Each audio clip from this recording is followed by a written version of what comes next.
Before we begin, the name is placed on the top right side of the screen. In the not-so-distant past, when people still believed in legends, there was a man in the Empire that was called the Grim Reaper. He was said to be able to reduce a person to ashes with a single look. A monster who did not hesitate to kill for the good of the Empire. A father trembles and cries for his son, as his son lays dead in his arms. The blood drips from the sword. He takes a step towards them, being called a terrible tyrant and merciless angel of death.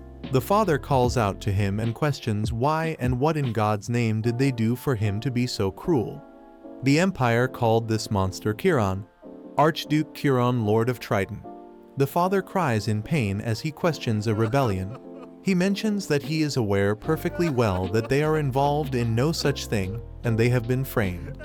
That the Archduke watched him for all these years as he served his majesty with utmost fealty. Chiron steps towards him stating that he does not know about that. He mentions that what he does know is that the Emperor wants the Archduchy of Barton eliminated. The father flinches as Chiron tells him that he can stop resisting now. The man calls him nothing but the Emperor's dog, stating that he is serving that savage as his master and calls him pathetic. Chiron twitches as that man tells him that he swears his sin will only lead him to hell. He takes the sword and kills him off, telling him that he warned him to stop resisting. The man coughs up as he tells him that he should have at least met his end with dignity. The room's door opens as he thinks about this room, looking at all those things. And then he wonders that the man says he's the one who would go to hell. He mentions that he does not see a man with this collection going to heaven either. He hears a noise as he wonders what is that. He steps towards that thing and pulls the cloth off as it is a girl. He is surprised as he sees a mermaid. She stares at him as right then his attendant questions if he is in there, stating that they seem to have cleared most of the castle before he asks the attendant to be quiet. His attendant also jolts, realizing that is a mermaid. The attendant mentions that he heard that Archduke Barton was an avid collector of rarities, but he never imagined he captured a creature they only hear of in legends. His attendant is aware that his collection is not the problem. If one harms a mermaid, they die. So the legend goes. Perhaps the reason Archduke Barton died before Chiron makes it clear that the reason Archduke Barton died was because he was planning a rebellion, not because of some fish. The mermaid stares at him as she tries to call out to him. The attendant positions, what will they do now? He tells the attendant that they are taking everything with them and all that is in this castle now belongs to His Majesty. She tries to ask for help as she taps on the glass. The attendant questions if they're going to take the moment too. He responds that is right and asks him to look throughout the other rooms as well. The mermaid glances at him as she turns around. The Archduke tells the attendant that he said the castle was cleared out, so now it is time to before he hears a thud sound and looks towards the mermaid to see her banging herself on the glass. He smirks as he mentions that is entertaining. The attendant gasps as he questions why is it suddenly and thinks if it is trying to attack them, realizing that at this rate it will kill itself first. She continues to do that as Chiron mentions that he does not know about that. Perhaps it is asking to join its old master. He decides to take out his sword as the attendant asks him if he is going to kill it. He asks the attendant why not, as they are supposed to kill everyone in the castle. His Majesty has commanded that. The attendant asks him to wait. He hits the glass with his sword, causing it to split and break apart. The mermaid falls onto him as she grabs him. The water flows down. She leans at him as they both stare at each other for a while. She wonders that she did not notice earlier as she touches him. She beams with happiness as she looks at his eyes. This is a story from the not-so-distant past. A story of a mythical mermaid and her one and only human, her Serenhide. She stares into his eyes before he calls out to Ion. He asks him to take this mermaid and put her in some sort of tank and bring it to him then. The mermaid stares at him as he stares. No further questions until then. He steps into a dark room as he ponders. This is now the second time he has been in this room. He gets a flashback of the past as a man kneels down and mentions that the kingdom of Barton will surrender the war and become the Barton Archduchy. They will swear fealty to the Empire, asking His Majesty to have mercy on them. This Majesty calls out to Chiron, asking him to watch carefully. Back in the present, he breaks a statue and mutters that this place is unpleasant as always. Ian calls out to him and tells him they have brought the mermaid. Ian states that he is aware that His Grace ordered her to be put in a tank as she trembles. She grew legs as Chiron notices that. Ian tells him that once the water dried off she transformed. He grabs her face as he mentions so this fish can look like a human being. He states that Archduke Barton was hiding quite a valuable piece in his castle. She looks at him as she tilts her face. She trembles as her legs are filled with bruises and marks. Questions. What is this? He tells Ion that this is no way to treat a better trophy. Why did he leave these marks? Ian tells His Grace it was not done by him. They were already all over her body when he broke the tank. He suspects Archduke Barton was behind them. The legends say that mermaids should shed tears of pearls. The Archduke Barton used to whip her, questioning why won't she cry. He would hit her mercilessly in hopes she would cry and he'd take those pearls. Chiron lifts her chin up as he leans near her face, asking her to look at him. He asks her if she can hear him. Chiron wonders if the Archduke of Barton was into this sort of thing. He brushes his fingers on her lips. He ponders that does like those eyes as he stares deep in her eyes. She mumbles something as Ian gasps and becomes guard, asking Chiron to stand back and block him. Chiron asks Ion what does he think he is doing. Ian apologizes to Chiron and states that it is said that a mermaid's voice can steal one's soul. Chiron tells him that it is enough of his legends. He has already gotten in his way once by invoking them. Ion responds that he merely believes that caution is the best before the mermaid again mumbles. The knight flinches as Chiron rises. She mutters cry as Chiron questions what with a confused look. The mermaid grabs onto him as she tells him that she's hungry. She asks him to feed her as Chiron questions Ion if he has heard that. Ion mentions that she just asked His Grace to feed her. Chiron begins to laugh loudly, causing the mermaid to look at him with a confused look. Chiron lifts her chin up as he mentions that he did not think they would find such an interesting trophy. He asks if Ian does not wonder what will happen. He rubs her eyes, completing the sentence with if they take her back to the Empire with them. In the ship, he tells the knights that they will run into headwind soon, and they shall raise the aft sails. They pulls it as Ion steps in, stating that this has been quite a long journey. Not only did they subdue the nomads terrorizing the Western Bourne, but they also quelled the rebellion of the Barton Archduchy. It has been nearly half a year since they have seen Triton Castle. Chiron cuts him in, telling him that if he has something to say he should spit it out. Ion flinches as he questions what. Chiron tells him to stop babbling and get to the point. He mentions that they will be passing the Sea of Berceus soon, so what if they release the mermaid there? He mentions that His Majesty commanded them to take no prisoners at Barton Castle after all. Chiron states that technically it is not a human but a fish. He thought he might keep it as a display animal of sorts. Ion is shocked as he questions if he means to keep it like a pet. Chiron asks Ion what is she doing right now. Chiron smirks as he declares her as his. She trembles as she's sitting inside a room. He goes to her and asks Ion what is the matter with her. Ion responds that the clothes seem restricting as she keeps pulling and tearing them. Chiron notices that her color is off and reminds Ion that he told him to feed it something before they set sail. Did he not? Ion responds that they gave it some of the fish left at the castle. Chiron questions fish, as Ion tells that there were buckets full of raw fish in the room where they found the mermaid, and it looked like her food, so they tried giving some. Chiron asks raw fish.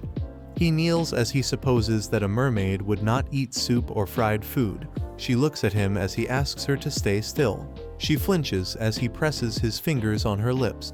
He opens her mouth and mumbles that is peculiar. He states that the mouth is quite warm, but the color of her face is sickly as if she was dying. She coughs as she asks for water. Ion questions what did they do.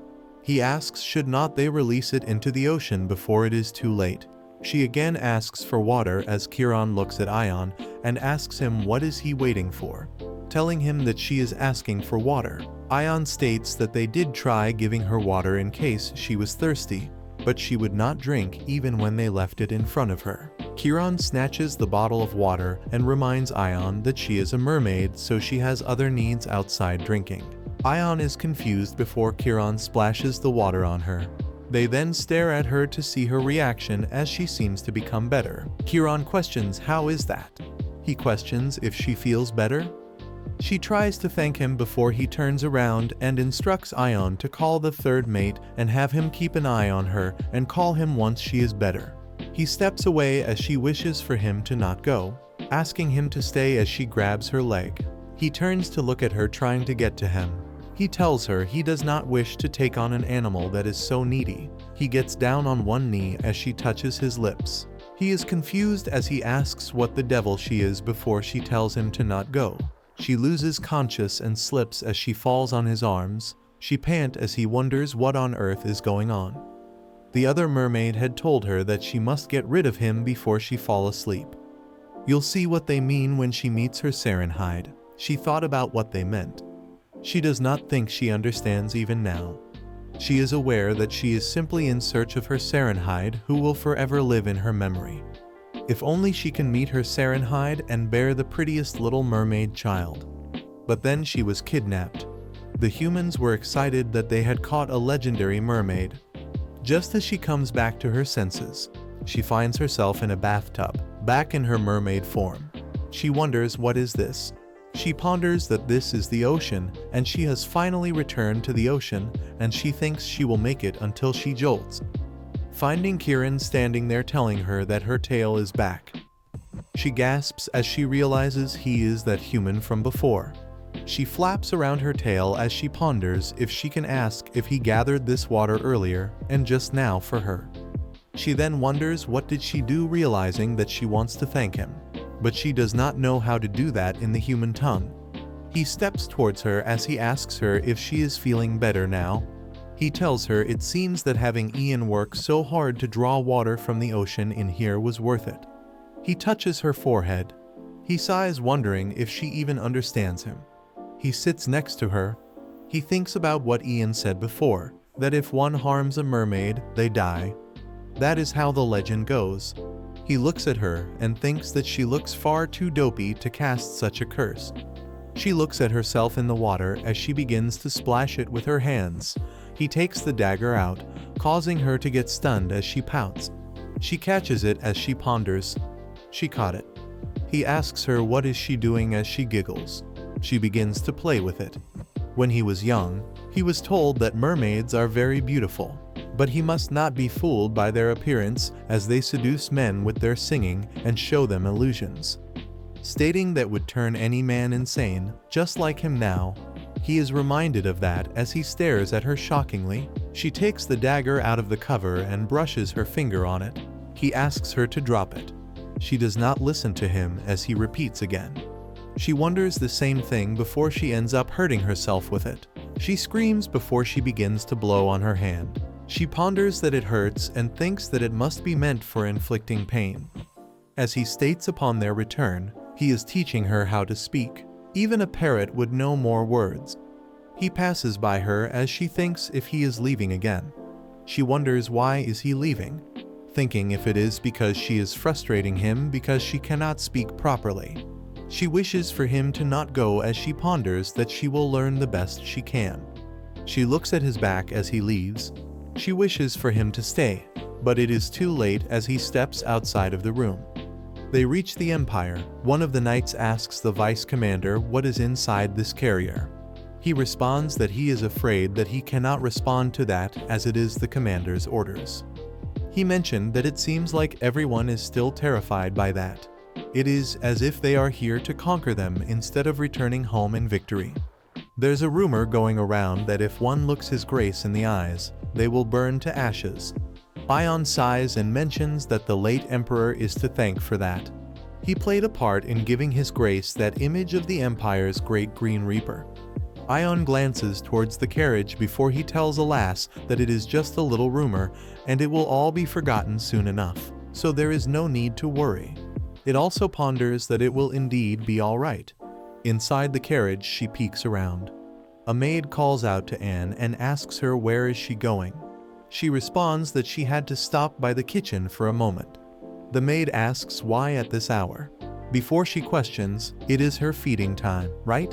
Noticing the fishes on the bucket, they tell her that it must be hard as she has been here only a few months, yet she is given such a grueling task to do every day.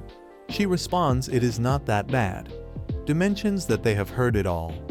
Whenever any of the staff gets together these days, they only ever talk about her. The lover His Grace brought here, she is not unusual at all, but a mermaid. They try to ask her things, stating that they say mermaids can kill people with their singing. They even giggle and ask her if that is indeed true, that they can just die by hearing their voice. She wonders to herself if my mates were so dangerous their mere voices were enough to kill them. She knocks on the door and tells the mermaid that she is here. She put the door and ponders that she would be long dead and gone if that was the case. She apologizes to the mermaid, stating that she must have been waiting. The mermaid beams with happiness, looking at her. The maid ponders that besides, she's really nice. She tells the mermaid that her name is Anne. The money maid tries to call her name, but she tells her it is not the right way to pronounce it before she mentions never mind, it is fine. The maid tells her that she is so good at other words, so why is her name so hard for her? The mermaid only smiles. The maid states that she only ever eats raw fish while staying in the water all day long. She gives her some squid too, telling her that it looked like she was enjoying it the other day. The mermaid thanks her. The maid gasps as she mentions that as right one says thank you when they are grateful. She is so glad that she remembers. The door creaks open as the mermaid can hear someone's footsteps. The maid calls out to her as she flinches. The maid asks her if she's waiting for someone. She has no idea what waiting means. He does her that waiting, in other words, is that if there is someone she wants to see.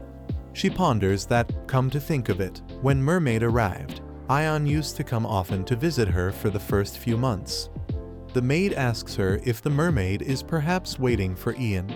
The mermaid thinks of that and ponders that his name must be Ian, though she is thinking about Kieran. The maid tells her that she's blushing.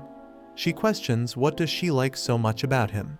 Is it his handsome features or the fact that he's a count? The mermaid nods that she likes Ian.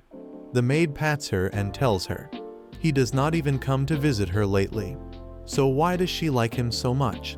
The maid asks her to turn around as she would braid her hair. The mermaid thinks about Kieran. She calls him her human, her Serenhide. She wonders it is just as her sister told her she knew it as soon as she saw him that he would be her Serenhide. That is why she can keep waiting for him no matter how long it takes, as this is nothing at all. The maid tells her that her hair is done. She asks the mermaid to wait here as she will be right back with something to put in her hair. The mermaid wonders that her sisters already taught her that she needs to wait for a long time to meet her Serenhide. The door creaks open as she looks as she calls the maid's name but sees Kieran. He asks her who is she looking for as she leans near her. He tells her that she looks ridiculous and she's still a mute. He questions why is her tail gone again. She questions about the tail as he touches her knee, telling her yes, the one that's here. She thinks about it too as she ponders. Ever since she got here, she has not been able to turn back into a mermaid, causing her to wonder why. She knows that it could be because of the water as it smells different from the ocean. She tries to tell him it is because of the water as he states that he has no idea what she is trying to say. She continues to say water and calls him Ian. He frowns as he hears Ian. Right then the maid appears and shoves Kieran away. She holds the mermaid in her arms and yells at Kieran asking who is he and how dare he barge into a young lady's room alone. She asked him to get out of here this instant as he rises and questions if she is ordering him to leave and if she is sure that she wants to say that to him.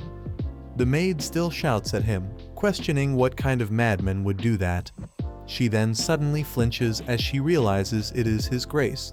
He asks her if they came up with some new rules while he was away. He questions if he needs permission to see his own property now. She bows down and asks for forgiveness. She tells him that she has only started working here fairly recently and she failed to notice that it was him. She mentions that she is terribly sorry. She should be telling him that she deserves to die. He takes out his sword and he acknowledges that she does her job well. He tells her that she really should know just who he serves. The mermaid jolts. The maid begins to cry as she mutters. Right then the mermaid rushes out to Chiron and grabs him, asking him to not do that. He flinches as she calls out to him again as Ian. She tries to tell him that that sword is dangerous. It is meant to hurt and she does not like it, so he should please not do that. She tries to thank him and ask him to not do it as he smirks. That one does not say thank you in this situation. They ask for a favor. She mutters favor as he lifts her chin up. He uses her arms as he tells her. Seems like she has learned a few words. And here he thought she was a mute. She has also put some meat on her bones. He grabs her as she rises up and comes close to him. He mentions that she even knows how to jump into his arms now. He tells her it is very good and calls her his little fish. He questions what should he do, since she stopped his blade. He will do as she wishes and asks her if he should kill that maid. She asked him what is killing. The maid flinches and begs him to not kill her. She wishes for him to have mercy on her as she does not want to die. Chiron asks her that she said that she deserved to die earlier, did she not? She tells him that she was wrong and asks him to please forgive her, and she will do anything if he spares her. The maid mutters spare as Chiron whispers in her ears and asks her to say spare her. He asks her to use her own words and he will spare that maid's life. Please telling her to say spare her and I beg you. The mermaid finally tells him to spare her please as he leans near her. She calls him Ian as his mood changes suddenly and he twitches. He pushes her away and mentions as she wishes. He is a man of his word. The maid rushes towards the mermaid. He tells the maid that she will teach the mermaid to speak better. He states that it cannot be that his own property does not know his name and he expects the next time he visits. The name Ian does not come out of her mouth as he shows his sword. The maid thanks him and mentions she will teach her right without fail. He leaves as the mermaid stares at him. It is already the night time as Ian states that he heard his grace went to see the maid. Chiron mentions that the word travels fast. Ian questions that the new maid was rude to him as well. He apologizes, stating that it is his fault for not better instructing the help. His grace mentions that she asked him to spare her. He repeats her words and tells him that the mermaid asked him that favor. 3 questions is not it strange.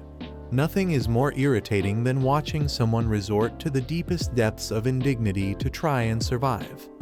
But there was something about that fish. From the first time he saw it, it was something strange. Ian calls out to him before Chiron tells him he can go as he takes a medicine. Ian shows worry that he has been taking more of that medication lately, and he fears how it may be affecting his health. He questions a face turning into an addict, not preferable to getting more sleep for days on end. He does not like to repeat himself as asks Ian to go. Ian tells him all right as he leaves. Chiron feels unwell as he thinks of the Archduke's word that he is nothing but the Emperor's dog, and when the maid asked him to spare her, as well as when the mermaid asked him to spare the maid, he states that he has had enough of this. The mermaid tries to walk, but has trouble doing so. She trembles and takes steps ahead before falling into the maid's arms. The maid assures her that she took 2 more steps than yesterday, and expresses her admiration. She tells the mermaid that now they should be able to go outside too. The mermaid mutters amazing and gets back on her feet. The maid questions if she wishes to practice more. The mermaid responds yes, and begins to walk ahead. The maid beams with adoration and ponders that she can't help but think of her little brothers and sister. She has quite a big family. She is the oldest, and she has 3 younger siblings. The mermaid asks her about the siblings as the maid states that they were poor, so both of her parents worked all day while she was left to take care of the little ones. She was the one who changed their diapers, watched them take their first step and everything. The maid expresses that they did not listen to a word she said, and at times it was really frustrating. But they are still her family and she loves them. She tells the mermaid that if she had not been able to stop His Grace the last time, she would not have been able to see them ever again. With tears in her eyes, she thanks the mermaid for protecting her. A woman creates havoc, shouting that she only wishes to stay another day and asks what is the problem. Anne takes the mermaid to a corner and observes the situation. The other maids tell the woman that they apologize, but they have their orders. The head maid states that His Grace commanded them to send her away as soon as she woke up. Anne whispers to the mermaid that she heard that His Grace invited a woman over last night, stating that it must be her. The mermaid seems confused before Anne breaks it to her that it means he spent the night with her. The mermaid remembers that she has heard this phrase before. In the past, her sister told her that she had to spend the night with her Serenhide to bear a child. Anne mentions that she guesses the rumors are true. They say that His Grace always sends women home the morning after he invites them, with no exception. Anne realizes about her rambling and pulls the mermaid, stating that they should go somewhere else. She asks Anne to wait, but Anne does not catch on. The mermaid finds it a shame, as she wanted to ask the woman how it was like to spend the night with a Serenhide. In the past, His Majesty called out to Chiron and commanded him to kill Duncan. Chiron trembles with fear as he held the sword. He jolted as His Majesty shouted at him, questioning what is he waiting for, and asked him to not waste time and kill Duncan quickly.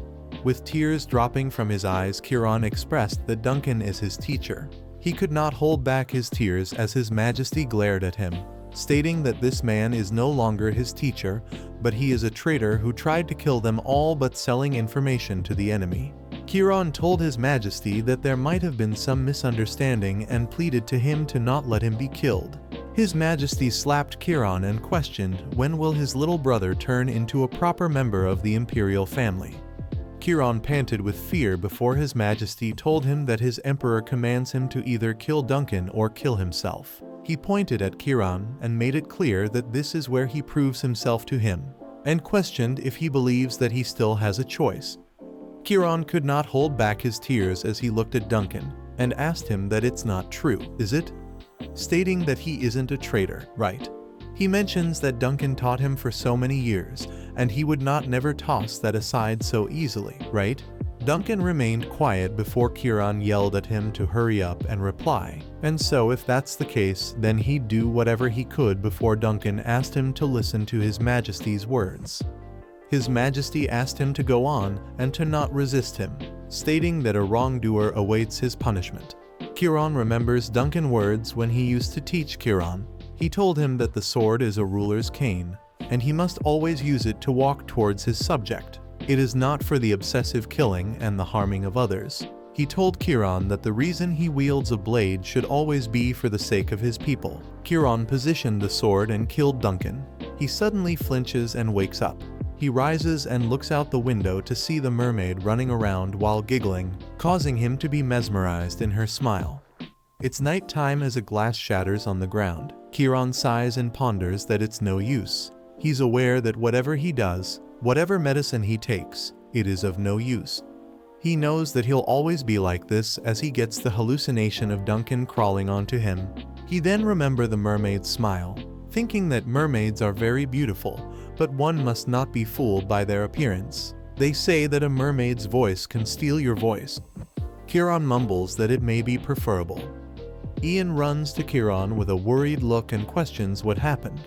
Chiron responds that he came in just time. He commands Ian to call for the mermaid this instant. The mermaid trembles as the knight escorts her. He asks her what's the matter as she asks him to wait for a moment. He blushes looking at her before he turns his head away and states that they cannot wait as His Grace asked for her to be taken to him at once. She thinks about the phrase taken to him and wonders what's that. After taking her to the certain place, he tells her to enter alone from here. He states that she should go in and she will see the drawing room. After pass through, she should turn right and she will reach His Grace's bedchamber. As she steps in, he states that it took her long enough. She becomes surprised seeing his Serenhide, but then changes it to Chiron. He asks if she has practiced walking. She tells him yes, that is the case, and she has walked a lot. He then sits down and tells her to then walk over to him. She seems determined and takes step forward before falling down. He asks her what is she doing. He tells her to keep going. She pouts and gets back up. Her legs tremble, but she manages to walk towards him. She beams with happiness and tells him that she did it. She is really proud of herself before he states not yet and pulls her in. He grabs her hand and gets on top. He rubs her legs and questions how much did she walk for her legs to get so warm, causing her to stunned. He squeezes her leg and asks her if it's too much. She responds that she's fine as he leans in and asks her to then sing to him. He brushes his fingers on her lips and gets really near her face. Flashback. Kieran was watching the ocean as the butler called out to him and told him that it is rather chilly today. He told him that he has been watching the ocean all day long. He questions what is he thinking. Kieran responds that he was thinking that it's beautiful. So beautiful that he wants it to be his. If only just once he wants it to be his, back in the present. He touches her face and questions what is she waiting for. He again repeats to sing for him and squeezes her face. She becomes worried as she is not aware of how to sing. He becomes astonished and asks if she is not aware of what singing is. He questions if she has yet to learn the word, or has no one taught her for fear her singing might really curse humans. He mentions that they all said that they will be loyal to her and serve her well, but in the end they cannot hide their true feelings. He mentions that they think that she is a monster that will undoubtedly harm them, and mentions no wonder why such people stuck her in a tank. Kieran says Berceus and asks if she understands. She jolts and realizes that he just spoke her language. He guesses that mermaids really do speak in the ancient tongue. She nods as he asks that Berceus is the word for lullaby, right? He lays beside her and tells her that it's what he wants, a Berceus here and now. He asks her again what is she waiting for, telling her to go on as she stares at him. She begins to sing as he ponders that this seems less like a song and more like a chant, the kind that rekindles old memories before one's very eyes. When he was asked about what he was thinking about, he had answered that he was watching the ocean simply because he wanted it to be his, but what he truly longed for was to sink into it and die. If only he could know the peace of slowly sinking beneath the waves. If only the ocean would carry him to his death. He imagines her grabbing onto him as he understands why he brought her here. As much as he kept saying those legends were just old wives' tales, he must have truly wished that she would seduce and kill him. She asks him what before he pulls her closer and kisses her. She gasps, questioning what is this? Before he asks her to keep going, he tells her to sign the Berceus as he did not tell her to stop. He asks her to continue and leans on top of her, expressing that he wants to swallow it all. She sings as he kisses her. The morning appears and the mermaid rises up. She notices Kieran next to her and jolts before she realizes she fell asleep like this last night. She suddenly gets goosebumps and rubs her cheeks, thinking what was it that Kieran was doing to her. It felt all soft and her heart started beating really fast. She reaches her hand to him and wonders if this is what it feels like to be with her Saren hide. She touches his lips before he suddenly opens his eyes. She pulls her hand back, but he grabs her neck and strangles her. She grasps for air, asking him to please let go. He stares into her eyes, still having his hands on her neck. She's unable to speak properly and ponders that it hurts too much. She desperately asks him to let go. He flinches for a moment and gets back up. She coughs as he mentions that the sun has risen, but he did not dream this night. She seems pretty confused as well as tired. He leans in and asks if this is how she will steal his soul. He states that if that's the case, then he thinks that he sees her worth. She stares at him before he says Melusine, mentioning this is her name from now on. After a while, Anne rushes to Melusine. She checks her thoroughly while asking if she is all right, if she is hurt anywhere. She also tells Melusine that she drew up a bath for her, before telling her that the bow on her dress has not been untied. Anne nervously asks Melusine that nothing happened between her and his grace last night, right? Melusine does not seem to understand before she kisses Anne. Anne becomes all red and tells her that she must not do that. Melusine states that this happened last night. Anne is filled with shock as she asks if that happened last night, and if Melusine was the one to kiss his grace. Melusine asks about kiss as Anne is still shocked, and tells her that she cannot just put her lips on anyone from now on. Alright?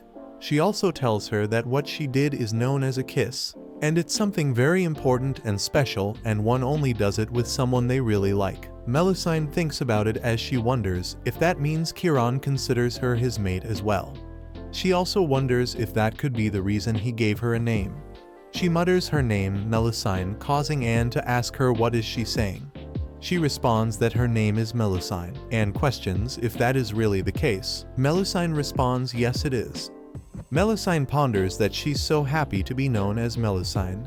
She is excited that she finally has her very own Serenhide. Meanwhile, Ian is shocked as he asks his grace if he actually slept. Chiron responds that is right, mentioning that it was a deep sleep too. Ian is still unable to digest that and asks if he really fell asleep and how.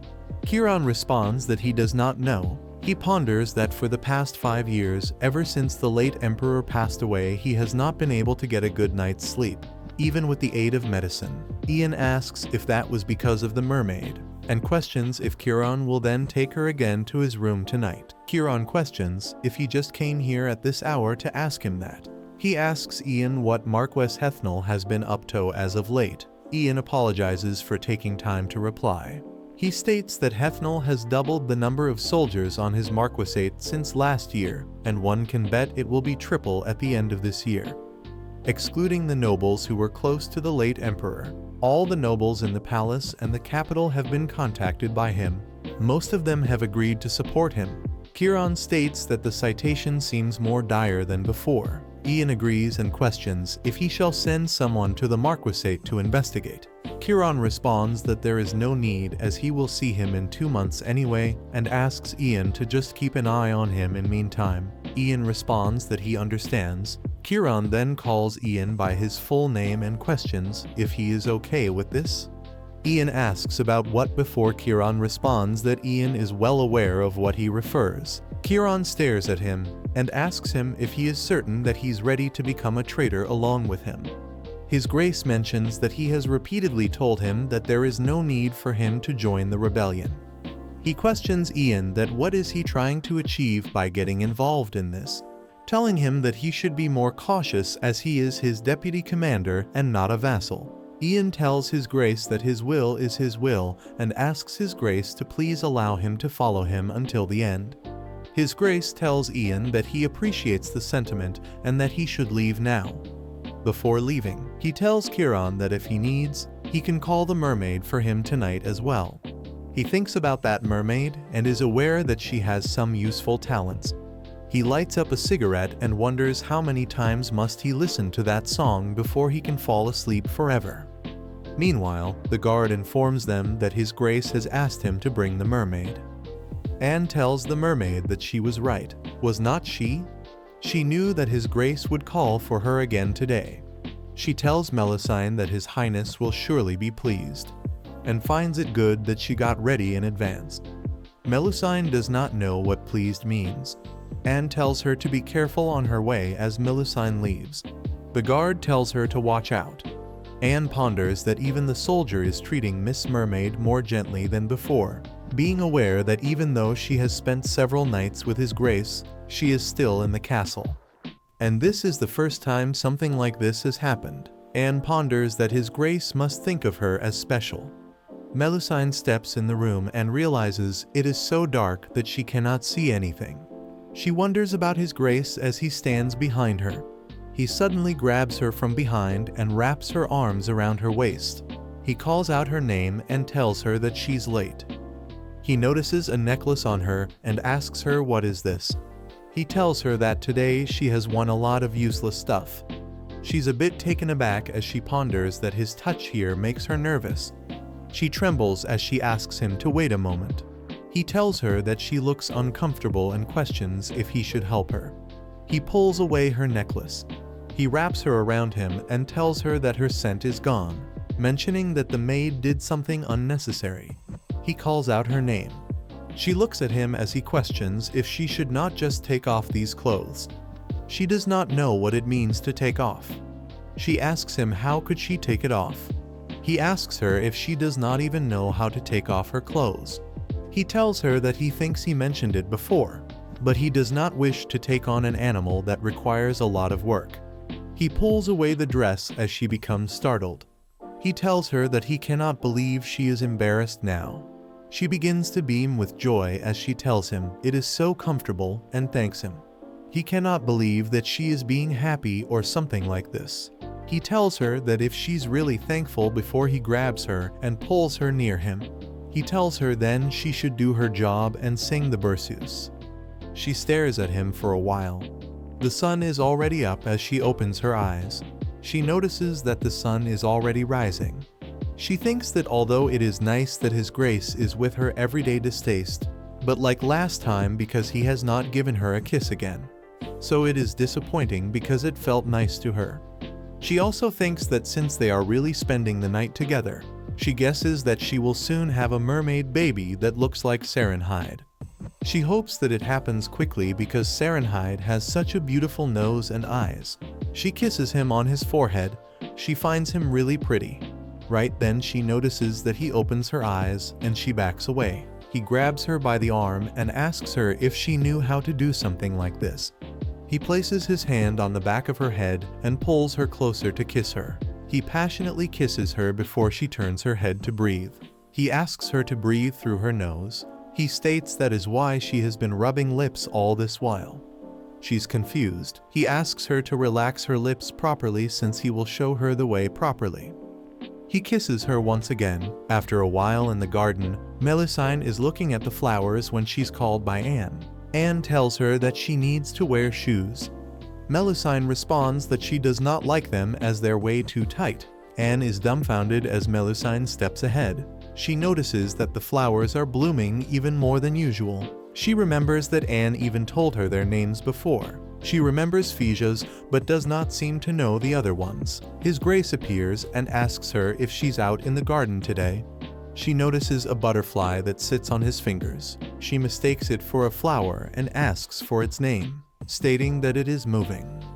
He tells her that this isn't a flower but a butterfly. She isn't aware of it as he states that in her language it is called soul. The butterfly flies away as she calls out his name. She repeats it, causing him to say that it's remarkable that she remembers his name, but he flicks her on the forehead. She moans as he states that her pronunciation is terrible. He tells her to practice properly. She understands as he turns around stating that he will call her maid so she can look briefly and then go back. She wonders if he is leaving already and tells him to go together. She tells him that she wants to go together. He turns around and asks her to do as she pleases. She beams with joy and runs after to follow him. A swordsmanship match is being held. Anne asks Melusine that no matter what how could she follow His Grace into the training ground. Melusine continues to observe them as Anne states that if His Highness had not turned a blind eye, both she and Melusine would have been kicked out. Anne asks if Melusine is listening. Anne states that it is dangerous here, and if she wanders in recklessly and get hurt before Melusine calls out to Anne and asks her to look at His Grace. He is riding a horse causing Melusine to be impressed. Anne expresses that His Grace truly is an expressive person, and mentions that her father was also a soldier at Triton Castle. He said that His Highness is the only commander who participates in training every time. Chiron tells everyone that the training is now over. Everyone thanks him as Anne states that if her father had not died in battle he would have been here. Melusine pays zero interest to Anne and runs after Chiron. Anne gets startled and calls out to Melusine telling her that she cannot continue to follow him around like this, but Melusine reminds her that he told her to do as she pleases. Anne asks her what is she even talking about. After a while, Melusine is secretly looking at him as Anne tells her that they really cannot do this. She is sweating from the fear and tells Melusine that she should go back to her room, as if they get caught then they will be in big trouble. Melusine questions why is that the case. Anne tells her that His Highness is currently having a meal with the Count right now, and they are probably having a serious discussion so they cannot interrupt. Melusine mutters meal as Anne tells her that it's not for her. Right then someone steps up and calls out to them, causing Anne to panic and apologize to him, stating that they will go back now. But he calls them and states that is not the case. He tells them that His Grace said that she is making too much noise lingering outside and asked her to come inside instead of waiting outside. Melusine beams with happiness as Anne is unable to process the situation. She asks if that is really the case as Chiron inside is having a sip of his drink. She is sitting at the table with them. His Highness asks the Count how much was spent this time. He responds that it seems to be 60 million per. His Highness states that he heard that the Emperor bought a diamond mine just a few days ago. The Count questions why does he keep buying mines where not a single gem has been mined, stating that it seems like Marquis Hesnel is encouraging him. His Highness states that the old man must be quite desperate. He is eager to squeeze the royal treasury dry. Melusine is busy trying to eat. She is unable to cut the pieces properly. His Highness questions when will the Cerda's palace be completed. The Count informs him that it will be this year. Melusine creates noise as his Count can't help not notice that. He apologizes for getting distracted and tells His Highness that it will be done around early winter this year, and it will be finished once the interior decorations are done. There's a lot of discontent among the nobles because all the manpower has been diverted to prepare for the founding festival. His Highness mentions that he's finally free from the former emperor's surveillance, so he can run wild for a while. He mentions that this will be good news for Marquis Hesnel. The Count tells him that this time a few moderate families decided to join them because of this. Melusine again makes a noise. This time His Highness turns to her and questions how can she not eat properly when she is invited to a meal. He calls out her name as she is confused. He tells her that he told the maid to prepare what she usually eats, questioning if she's not in a good mood today. She shows him the fork and spoon and asks him what are these. The Count is shocked. He questions if she actually just called him by his name. He tells her that she pronounced it wrong and mentions that she should put more effort into the beginning and pronounce the end less softly. She calls his name again as he states that she still needs more practice. He mentions that if the fork is uncomfortable, then she can eat however she likes, but she should not just sit there like that. She is glad to know that she can eat however she wants to. She thanks him for the meal and picks the fish up by her hand and eats it, causing the Count as well as the attendant to be stunned. His Highness tells her that she is eating well and asks her if it is good. She tells him that it is very good and thanks him. The Count is shocked as Chiron wipes food from her mouth. His Highness asks the Count to continue what he was saying and questions how many families have decided to join them. The Count is unable to process the situation as he wonders what on earth is he even seeing right now. In the training ground, the Count asks His Majesty if he is the one who brought her here. Melusine is listening to their conversation. He tells His Highness that he's talking about the mermaid. He mentions that she has been appearing around him quite often recently, and now she even comes on the training ground. His Highness tells him to not pay attention to her. Melusine is secretly staring at him and thinks that she will surprise him. Meanwhile, he looks at her and finds it amusing that she thinks that she is hidden. The Count states that this falls under what he finds amusing. His Highness mentions that it is quite enjoyable watching a beast slowly become tame. The Count asks him if he has raised a beast before. About 10 years ago, a wild fox used to follow His Highness quite closely.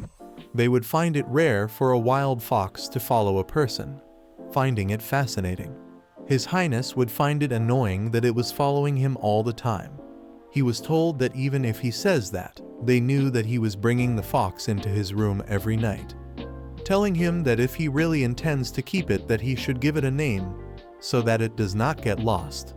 His Highness kept him under a bed and told him that he must not come out of here today as his brother will be there soon. He had tears in his eyes as he told the fox that his brother said he's going to hunt here. He told the fox that he might get caught by him, so he should be careful and not come out. Never, but in the end, he found the fox injured, back in the present. He responds that he did raise a beast once. He asks if he knows that the first thing one must do when they catch a beast is to build a sturdy cage. They should lock the beast in that cage and keep reminding it that it can never escape. Melusine notices Anne and becomes joyful. His Highness states even if it means death. After a while they are near the sea as Melusine becomes really excited. He asks her if she really likes it that much. He tells her that if she likes it, then why does not she get closer? She asks what about him. He tells her that he will wait for her hair. She begins to step towards the sea as he mentions that there is something he needs to check. She turns around and asks him what does he mean. Flashback. When he found the fox, he could not process it. He wondered why did it come out when he told it to not come out. Thinking about how many times he said it. So why did it still come out? He got on his knees before he flinched as he heard people talking about how it went in this way. He was aware that if it stayed there, his brother would catch him, and if he's caught then he would be killed cruelly for sure. He knew that in that case it would be better back in the present. Melusine steps towards the sea. The Count becomes shocked and tells His Highness that the mermaid is going into the sea, but His Highness asks him to leave her be. He mentions that he's testing to see if she really intends to escape. She soon begins to come to her original appearance as she ponders that it has been a while since she came into the sea and it feels really good. The Count is shocked as he mentions that as soon as she touched the seawater, her tail came back. His Highness calls out to her as she looks at him and wonders if she should go in for just a moment, thinking that it should be all right, right? Right then, His Highness shouts at her to come back right at this moment. She smiles and tells him to wait as she ponders that it was him who said that she could get closer to the sea. He tells her to not go off on her own as she goes in. His Highness grits in anger and questions. How dare she? He begins to go after her as the Count calls out to him. He thinks about the past when he was told that if he was going to keep the fox, he should give it a name, so that it does not get lost. He ponders that our name alone cannot hold anything. He begins to run towards the sea, thinking that even that fox, if it had a leash instead of just a name, it would not have been caught in a trap. He's aware that if he does not hold on to it properly, someone will take it away. In the past, he thought that it would be better in that case to kill it off himself. Melusine comes back. She calls out to him before he grabs her and pulls her near. He grabs her from the waist and kisses her. She calls out to him, but he kisses her hard. He then positions a sword on her neck and asks her if she misses the sea that much. So much that she even wants to leave. She becomes really worried as she tells him no, she does not. She ponders that she just went for a minute and she had no intention of leaving at all. He asks Sarah, is he supposed to believe that? He tells her that indeed beasts should not be let loose without a leash. She calls out his name as he tells her that it was his mistake to let his guard down, thinking that she was tame. She thinks that he is acting strange. He makes her look towards the sea and tells her to take a good look at it because she will never see it again. He then grabs her and pulls her. She asks him why is he saying that. She continues to call out to him, but he does not respond. He commands everyone to return to the castle and tells them that he won't be staying at the palace tonight. He will use a nearby outpost, so he asks them to inform the servants as well. After a while, she asks him to let go as he has her hand grabbed tightly. He pushes her onto the bed. He begins to unbutton his shirt. She tells him that it hurts very much before he climbs onto the bed. He grabs onto her and comes near. He asks her what should he do with her. He touches her face and mentions that even if he puts a collar on her, she will quickly get rid of it, and tying her up like this is not very fun. She flinches by his touch. He calls out her name and tells her that he is the one who allowed her to have her name, so she has to listen to him. He brushes his fingers on her lips as she questions listen. He puts his fingers on her tongue and tells her to say that she will obey him. He asks her to say that she belongs to him and that she will only look at him and she will only follow him. She questions if she belongs to him. Before she tells him yes, she belongs to him. He smiles before he grabs her chin. He kisses her and tells her to never act on her own again. He gets on top and kisses her passionately. He puts his fingers on her mouth as she tries to breathe. He tells her it is not good if she spits it out, already mentioning that she needs to soak it properly. His touch goes somewhere as she flinches. She is shocked as she asks him to stop. She begins to tremble and tells him that it is very strange. He kisses her on her neck and asks her to relax. She grabs tightly onto him. He tells her that she is doing a good job. She remembers that this is different from last time, realizing that was not spending the night together, and this is how real baby mermaids are made. She asks him if this is over now. He questions her as he puts her hand on his face and tells her that the night is still long. She moans, and as he puts his finger on her mouth and tells her to not bite her tongue, she is unable to process this as she finds it uncomfortable deep inside her stomach. She then thinks that feels good, so she keeps making sounds. She bites his finger as he tells her that he told her to relax. He continues to go on as she finds this feeling very new, thinking that it is definitely strange and awkward, but it feels so good. She did not know something strange could feel this good. She then wishes to see his face as she touches his face. He then kisses her. She tells him that she likes it, causing him to smile slightly. The morning appears as she opens her eyes and finds Anne by her side. Anne is startled and asks Melusine if she woke up. She checks Melusine fever and is glad that she's awake. She tells her that she was out for 2 days, and this caused Anne to be really worried. She questions if her body is okay. Melusine responds that she is fine and asks Anne where is this place. Anne responds that this is her room. Melusine looks around and asks Anne where is Chiron. Anne tells her that he is not here as he went out to receive a guest. Melusine asks about the guest. Anne tells her that the daughter of Marquis Hesnel is here. It means that she is the Grand Duke's fiancée. Melusine asks about one man and one woman. Anne responds that yes, one can only marry one person. She states that you vow to only look at this person for your whole life and engagement comes first. Melusine states, but His Majesty spent the night with her and that pretty woman, too. Anne tells her that it's different from marriage. His Highness the Grand Duke is not married yet, which is why this lifestyle is possible. And since he is of royal blood, he can do whatever he wants. The mermaid states that she does not understand, thinking that having multiple partners is better for having more offspring. Anne tells her that she must not say such things. She then rises up and states that she will be away this afternoon. Melusine asks why. She responds that the head maid asked the junior maids to run errands, so she has to go to town. The mermaid asks about the town, as she's told that the town is the area outside the castle. There are markets and lots of people there are, especially now that it is the harvest festival. It is the time when the biggest festival in the empire is held.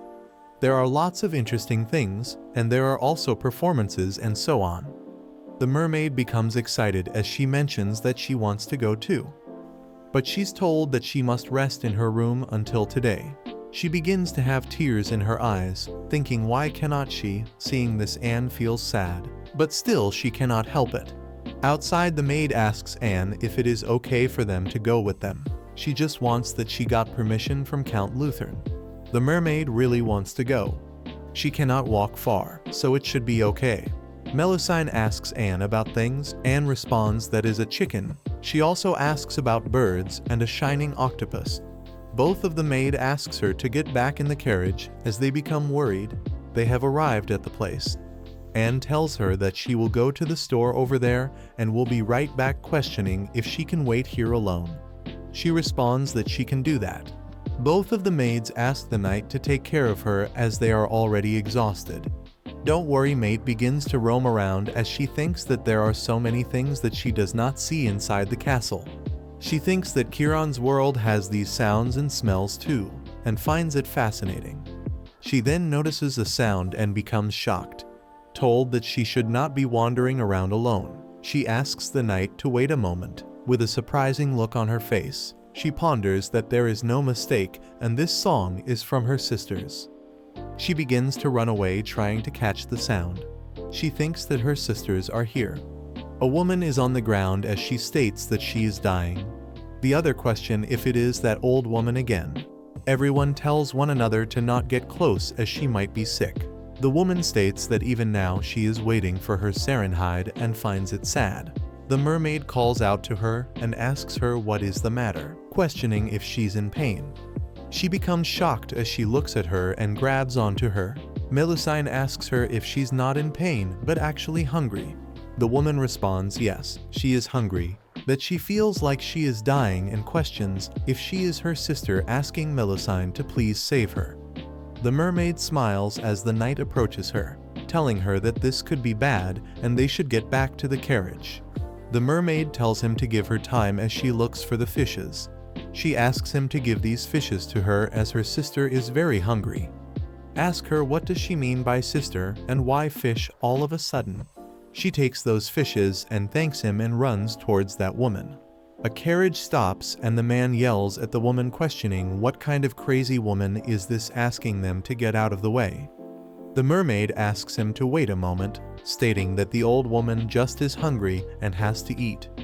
He does not listen and positions his hand to slap her, questioning how dare she, asking if she doesn't know who she is blocking. Right then, a man appears telling him to move his hand. The mind becomes shocked and begins to tremble. It is His Highness, as he asks the man if he did not hear him. He repeats again to move his hand away. The man kneels down and asks the Grand Duke to please forgive him. The mermaid runs to him and hugs him tightly. She tells him that she has missed him so much. He does not respond to her. Right then, his fiancée steps out of the carriage. She mentions, "So it is really indeed His Highness." He turns around and goes towards her, telling her that it has been a while and here he is causing such a commotion. Finding it embarrassing, he tells her that it is partly his fault too and asks her to not worry. She tells him that as expected. The hero of the empire has a generous heart. She tells him that she heard that he made another big contribution recently. He tells her that he heard from the Marquis that she'll be visiting next week. She questions if she was too eager. The mermaid looks at her. She tells his kindness that she was curious about the Trident Duchy and she wanted to see it as soon as possible. She tells him that it will be soon her home, won't it? His Highness turns to look at Melusine before Hesnel asks Chiron that she has not committed any major rudeness, did he? He tells her that is not the case and asks her to go together from here on. She tells him that it's a delightful offer. She grabs his hands and tells him that she won't refuse this honor, but she asks him who is this young lady, referring to the mermaid, questioning if she may have an introduction. He tells her there is no need, causing the mermaid to flinch. He mentions that, as she can see, his part is quite troublesome. She tells him that beautiful butts are always the hardest to manage. The mermaid calls out to him before he calls her name, Melusine, and asks her to behave herself. She continues to stare at him. She thinks that he has such a strange expression. Right then, she feels something. The old woman states that when that time comes, she should be sure to choose the sea and grabs onto the mermaid. She tells her once again as she grabs her wrist tightly that if she hesitates then it will be too late. Back in her room, Anne asks her if she's going to stay in her room today, as well as the weather outside is really nice. The mermaid does not seem in a good mood as she mentions that he's not coming today either. Anne tells her that she told her that the Grand Duke is very busy these days. Anne assures her that once he finishes his work, he will come to see her right away. The mermaid asks her cannot she go, stating that if she goes to the town again won't she see him. Anne is dumbfounded and tells Melusine that it's not possible. She tells her that if she waits patiently, he will surely come, and she should just hang in there a little longer. The mermaid does not seem happy to know that. Anne asks her if she's bored then shall they go for a walk. She tells Melusine that they planted some beautiful roses in the garden, and seeing them might cheer her up. She goes outside as she ponders that Anne is such a liar. She thinks that even going out with the garden is not fun at all. She came here with His Highness before. She cannot help but miss him too much. Right then someone calls out to her and asks her if she can make way for her. It is Marquis Hesnel. She looks at the mermaid and stares not as she looks closely. She seems familiar. She asks the mermaid if she remembers her.